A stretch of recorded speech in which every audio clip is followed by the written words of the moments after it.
si no veig no m'ho crec. Impossible. No. No, és que no.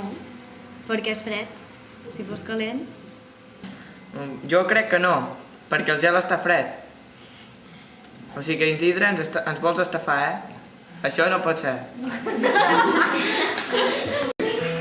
Jo ara trec a l'Erlenmeyer River. Com està l'aigua? Està buida, vale? Deixo. Per tant, ara què passa? Tornes... Vale, ara està calenta, però ja no bull. Vale, ja no bull. Ara, perquè torni a bullir, el més lògic seria això. Però ara ho faré aplicant ja. Tanco. Poc. I ara, atenció, eh? Clara, no refreda. I aplico gel.